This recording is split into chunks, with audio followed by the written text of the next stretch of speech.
우리가 인간의 역사를 보면 특별히 세계의 역사 속에서 한 가지 법칙을 발견할 수 있습니다.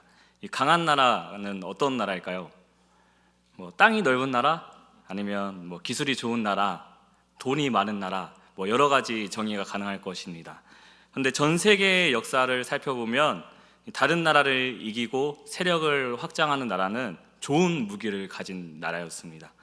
만약에 우리나라가 돌멩이를 가지고 막 싸우고 있는데 다른 나라가 총을 쏘면서 공격해 오면은 당연히 이길 수 없을 것입니다. 상대가 안 되기 때문입니다.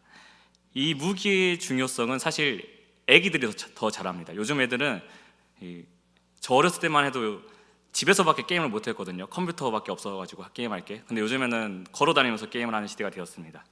걸어다니면서 게임을 하는데 자기 캐릭터가 더 강해지고 더 좋은 무기를 가지기 위해서는 좋은 무기를 가져야 되는데, 그렇기 위해서 하루 종일 게임을 해서 돈을 모으거나 그것도 부족해가지고 이제 진짜 막 1,000원, 10,000원 이렇게 써가지고 게임 속에서 내가 만져보지도 못할 그 무기를 사는 시대가 되었습니다.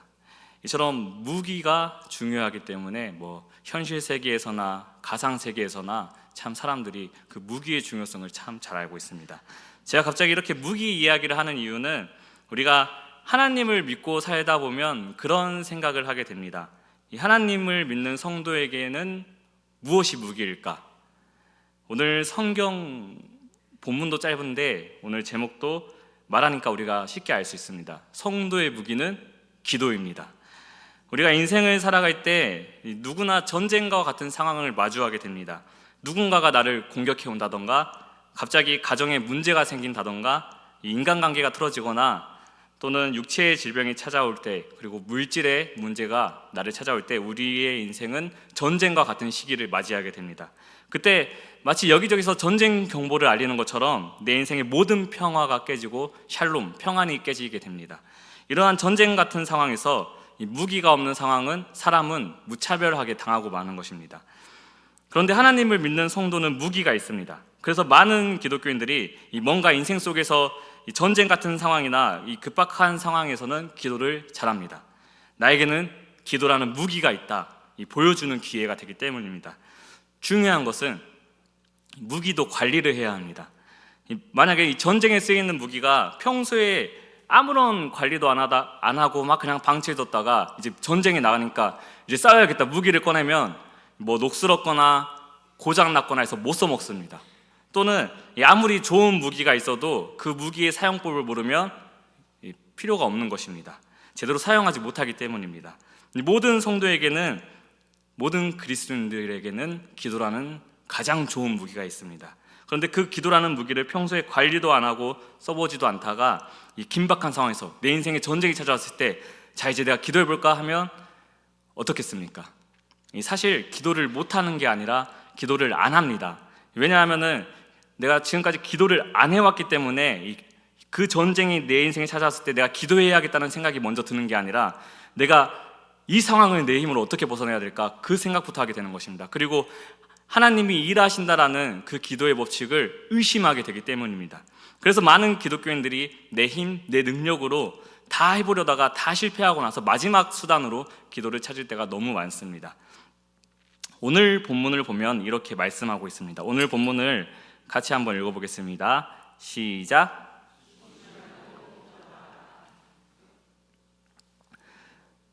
오늘 본문을 영어 성경에서 보면 중단 없이 기도하십시오 라고 말합니다. 그리고 세번역 성경에서 보면 끊임없이 기도하십시오 라고 말씀합니다. 이 쉬지 말고 기도하라는 말은 하루 24시간, 하루 24시간을 분으로 계산하면 1440분입니다. 그리고 초로 계산하면 86,400초입니다. 그 모든 시간을 각 잡아가지고 눈 감고 두 손 모아서 기도하라는 의미는 아닐 것입니다. 만약 그렇게 한다면 우리가 일상생활도 제대로 살 수 없고 가정도 돌볼 수 없기 때문입니다. 이 쉬지 말고 기도하라는 이 말씀은 우리가 항상 하나님 앞에 기도하는 마음으로 살아가라는 말씀입니다. 그런 의미에서 기도는 영혼의 호흡입니다. 우리의 영혼이 숨을 쉬는 것이 바로 기도입니다.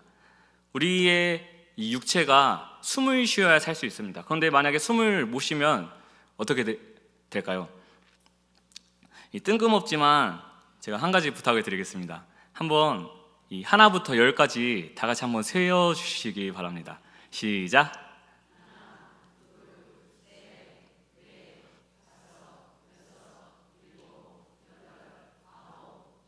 네, 감사합니다. 이 10초 사이에 우리가 무슨 일이 일어났습니까?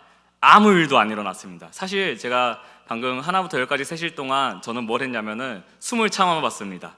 저한테 무슨 일이 일어났을까요? 제가 그냥 좀 답답한 거 말고는 아무 일도 일어나지 않았습니다. 근데 어떤 자료를 보니까 우리 몸이 1분 동안 숨을 쉬지 않으면 엄청난 스트레스를 느낀다고 합니다. 그리고 3분이 되면 이 의식을 잃게 되고 여러 장기가 손상될 위험이 높아진다고 합니다. 그리고 5분이 지나면 심장과 장기가 영구적으로 손상을 입거나 사망할 수도 있다고 합니다. 이처럼 우리의 육체는 잠깐 숨을 안 쉬는 정도로는 아무 일도 일어나지 않지만 숨을 멈춘 상태가 계속되면 단 10분조차도 우리가 생명을 유지하기 어려운 게 우리의 육체입니다. 그렇다면 우리의 영혼의 호흡이 멈추게 되면 어떤 일이 일어날까요? 마찬가지입니다. 당장은 아무런 일도 안 일어납니다. 왜냐하면 우리의 영혼을 잠깐 숨을 멈춘다고 해서 방금 우리 육체가 한 것처럼 아무런 일도 안 일어나는 것 같지만 우리의 영혼의 호흡이 멈춘 상태가 계속된다면 우리의 영혼은 엄청난 손상을 입게 되고 영적으로 죽은 상태에 처할 수도 있다는 것입니다. 이번에 미국 선교 비전 트립 때 가장 세 개 지역을 다녔거든요. 라스베가스, 로스앤젤레스 그리고 샌프란시스코 3개 지역을 방문했습니다. 그 3개 지역 중에서 가장 걱정했던 지역이 샌프란시스코 지역이었습니다.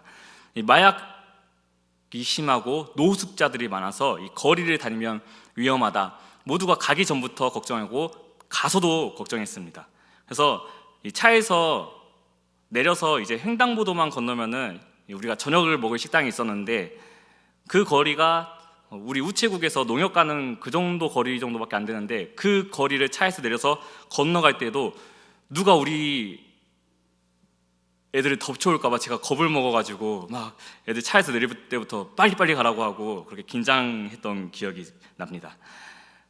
그리고 차를 타고 가면서 여기저기서 어김없이 마약 중독자들의 모습을 볼 수 있었습니다. 근데 마치 그 모습은 우리가 공포 영화를 보면 그런 나오는 좀비 같았습니다. 그 좀비는 영어 단어인데 무슨 뜻을 가진 영어 단어냐면 살아있는 시체라는 뜻을 가진 단어입니다. 그래서 제가 그 마약 중독자들을 보면서 좀비가 또 미국에서 만들어진 그 괴물이에요. 그래서 미국 사람들이 이 마약 중독자들을 보면서 이 좀비라는 괴물을 생각해내지 않았을까 하는 그런 생각을 하게 되었습니다. 즉 쾌락을 찾다 이제는 더 찾을 게 없으니까 인간이 누릴 수 있는 가장 극한의 쾌락을 누리려고 손대면 안 되는 마약까지 손댄 사람들의 결과가 마치 살아있는 시체와 같은 것입니다. 이 마약 중독자와 관련돼서 또 이제 한 가지 에피소드가 있는데 작은 에피소드인데 이제 라스베가스에서 이제 하루는 그 그룹을 좀 나눠서 이렇게 이동하는 좀 시간을 보내는 시간이 있었습니다. 근데 이제 저는 좀 이제 나이가 있는 청년들이랑 같이 이동을 했는데 이 길 한복판에서 덩치가 산만한 흑인 남자가 길 한복판을 딱 가로막고 있었던 적이 있었습니다. 얼마나 컸냐면은 그 위로는 키가 서장훈만 하고 옆으로는 강호동만한 그 엄청 큰 흑인 남자가 있었는데 그 남자가 심지어 뭘 하고 있었냐면 섀도우 복싱을 하고 있었습니다. 섀도우 복싱이 뭔지 아세요? 혼자서 막 이렇게 권투 연습하는 겁니다. 혼자서 막 길거리 서가지고 막 이렇게 권투 연습을 하고 있었습니다. 그래가지고 제가 이제 가까이 가기 전까지는 우리가 가면은 좀 멈춰주겠지 했는데 가까이 다가갈수록 더 이상한 사람인 게 느껴졌습니다. 그래서 이 사람이 왠지 마약 중독자일 수도 있겠구나 그렇게 막 생각이 들어가지고 이제 제가 앞장서가지고 빨리 지나가려고 하는데 막 이제 딱 지나가려고 하는데 바로 앞에 제가 다가가자 그 사람이 저한테 갑자기 뭐라고 하냐면 막 자꾸 저한테 막 아유 드래곤 하면서 이제 저한테 말을 걸었습니다. 제가 가지고 깜짝 놀라가지고 속으로 어떤 생각을 했냐면 나는 이재용도 아니고 내 이름엔 용자도 안 들어가는데 왜 자꾸 나한테 막 드래곤 하지 막 무서워가지고 또 이제 혼자 막 이렇게 있었잖아요. 그래서 저 한 대 때릴까봐 무서워가지고 막 이렇게 빨리 지나갔는데 이제 나중에 이제 그 상황을 다시 곰곰이 생각해 보니까 이 드래곤 했던 말이 아유 온 드래곤 해가지고 드러그 해가지고 너 마약하냐 이런 질문이었던 것 같습니다. 아유 온 드러그 해가지고 너 마약하는 사람이냐 이렇게 저한테 물어본 것 같습니다. 이처럼 그 미국 라스베가스 길거리 한복판에서도 마약 중독자가 아무렇지도 않게 그렇게 막 이렇게 사람들에게 겁주고 또 여기저기서 마약에 찌든 사람들을 발견할 수 있었던 것입니다. 사실 이제는 우리나라도 안심해서는 안 된 상황이 됐습니다. 이미 우리나라는 마약과의 전쟁을 선포했을 정도로 마약 문제가 심각해진 지 오래되었습니다. 이 청소년들에게까지 마약이 이제 공공연하게 그 문제가 다뤄지고 있습니다. 애들이 마음만 먹으면 마약을 살 수 있는 시대가 되었다고 합니다. 이런 시대 속에서 성도된 우리는 우리 다음 세대 자녀들을 위해서 더 간절히 기도해야 됩니다. 미디어가 위험하다, 세계 요즘 문화가 위험하다, 그것도 모자라서 이제 마약까지 위험한 시대가 되었습니다. 이 시대 속에서 우리 자녀들을 위해서 기도해 주시기 바랍니다.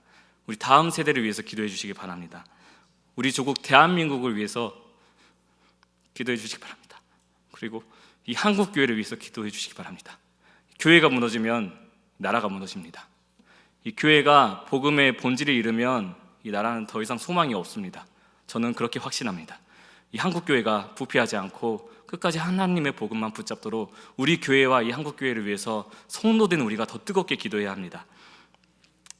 요한계시록 3장 1절을 보면 하나님께서 사딕 교회를 향해서 이렇게 말씀하십니다. 네가 살았다는 이름은 가졌으나 죽은 자로다. 그 책망하신 것처럼 우리가 겉은 살았지만 속은 지금 죽어가는 상황에 있을 수도 있는 것입니다.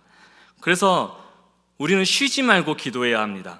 내 영혼의 호흡을 멈추지 말고 계속 하나님 앞에서 기도하는 마음으로 살아가고, 그러다 기도의 자리를 찾고 또 기도의 기회를 붙잡고 기도의 능력을 우리가 체험해야 합니다.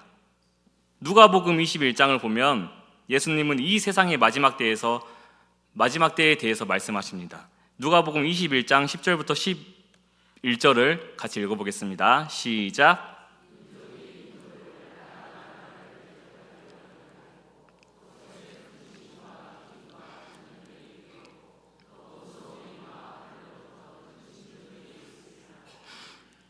제자들이 예수님 마지막 때에는 무슨 징조가 있겠습니까? 이렇게 질문했을 때 예수님은 이단이 일어나겠고 민족이 민족을 나라가 나라를 대적하여서 일어나겠고 곳곳에 큰 지진과 기근과 전염병이 일어날 것인데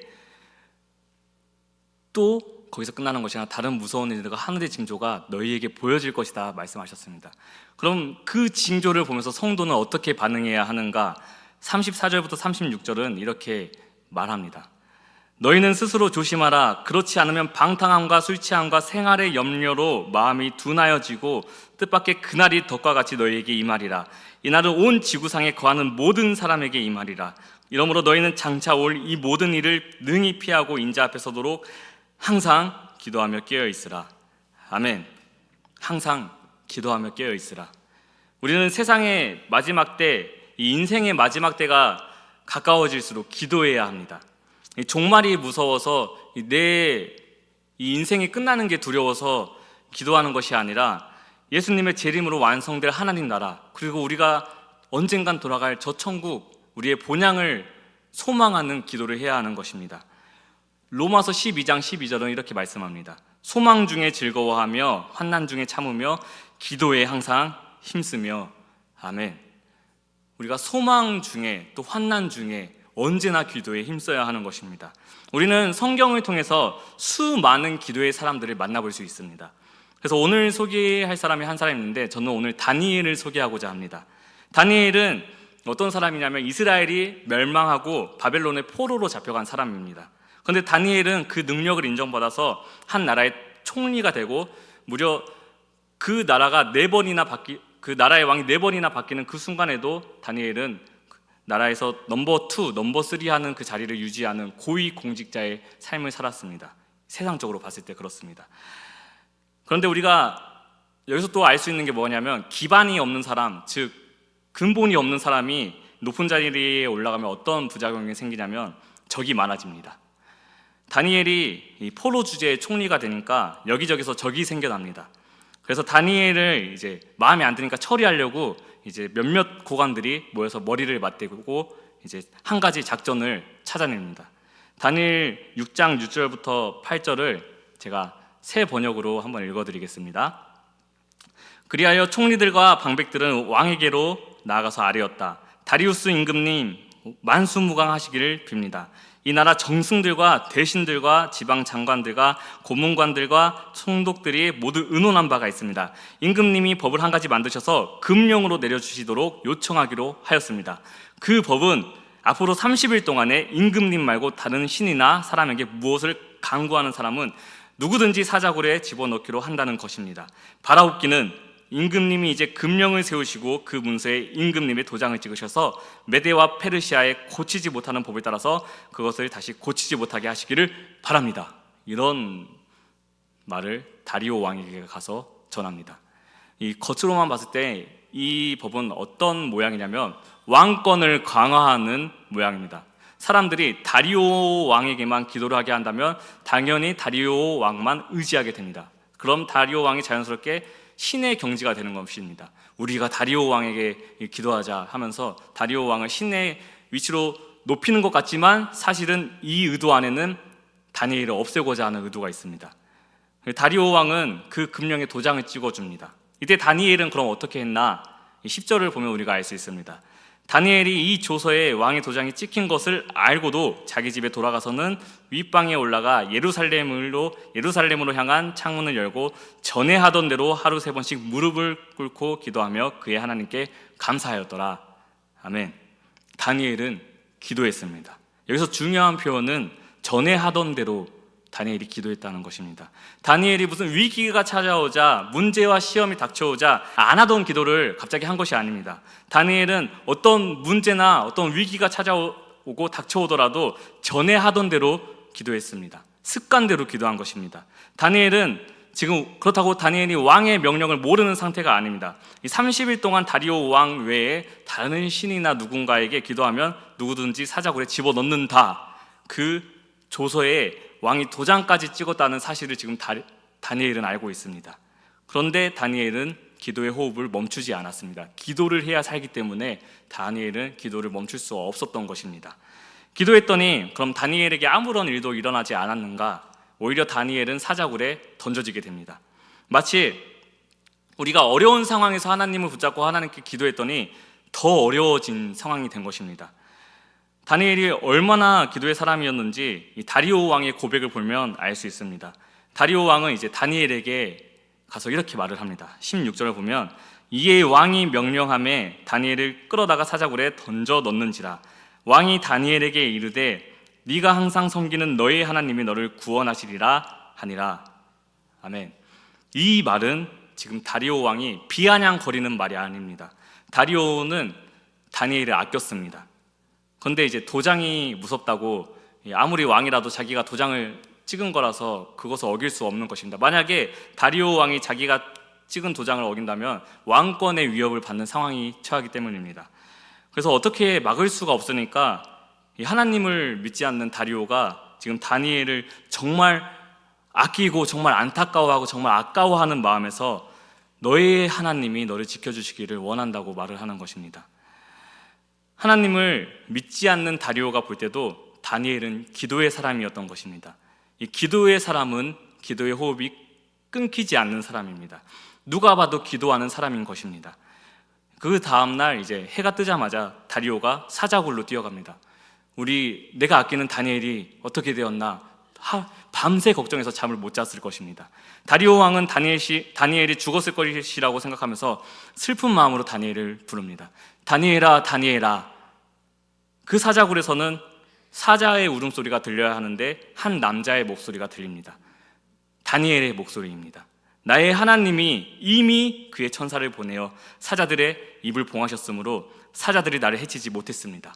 다니엘은 사자굴에서 무엇을 했을까? 다니엘은 사자굴에서도 기도를 했을 것입니다. 전에 하던 대로 기도하던 그 습관을 위기의 순간까지 가지고 가서 다니엘은 그 기도의 능력으로 하나님의 일하심을 체험할 수 있었던 것입니다. 다리오 왕이 다니엘을 이제 사자굴에서 올려댑니다. 그런데 다니엘 몸 어디에서도 어떤 상처나 흠집도 찾아볼 수 없었습니다. 성경은 다니엘에게 어떤 상처도 어떤 흔적도 남지 않은 이유를 이렇게 설명합니다. 다니엘서 6장 23절을 보면 그의 몸이 조금도 상하지 아니하였으니 이는 그가 자기의 하나님을 믿음이었더라. 아멘. 다니엘은 하나님을 믿었습니다. 그 믿음은 기도로 나타났습니다.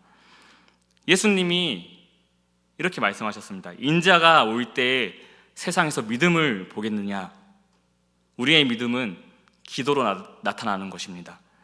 기도는 비나이다 비나이다, 천지식령께 비나이다. 우리가 무슨 신 앞에다가 돌탑 쌓고 뭐 재물 바치고 정성이 쌓이면 그 내 정성이 갸륵해서 내 기도를 들어주신다? 그거 아닙니다. 그것은 무속신앙이고 샤머니즘이고 다 가짜입니다. 기독교 신앙은, 기독교의 기도는 하나님을 향한 믿음의 반응으로 우리가 나타나는 것입니다. 아무것도 아닌 나를 하나님이 선택하시고 그 구원하신 은혜에 감격해서 내가 하나님 없이는 살아갈 수 없습니다. 내가 너무나 연약해서 하나님 없이는 내가 단 한순간도 살아갈 수 없습니다. 하나님, 나는 아무것도 할 수 없습니다. 하나님께서 나를 도와주십시오. 하나님이 나를 도와주시지 않으면 내가 아무것도 할 수 없습니다. 그 표현이 우리의 기도로 나타나는 것입니다. 기도는 우리가 하나님을 붙잡는 것이고 우리의 호흡인 것입니다. 사랑하는 여러분, 기독교 신앙에서 이 기도의 중요성은 아무리 강조해도 부족합니다. 예수님도 평생을 기도하셨습니다.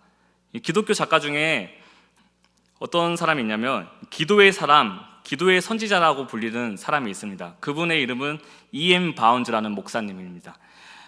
그분은 일생 중에서 총 11권의 책을 썼는데 그 중에 9권의 책이 기도에 관한 책이었습니다. 그래서 우리나라로 다 번역되어 있는데 그 책 제목만 봐도 이렇습니다. 기도의 심장, 응답 기도, 기도의 불병거, 기도하지 않으면 죽는다, 기도해야 산다, 기도로 원수를 밟으라, 기도에 내 인생이 달렸다, 기도의 강력, 기도의 강자, 다 기도에 대한 책입니다.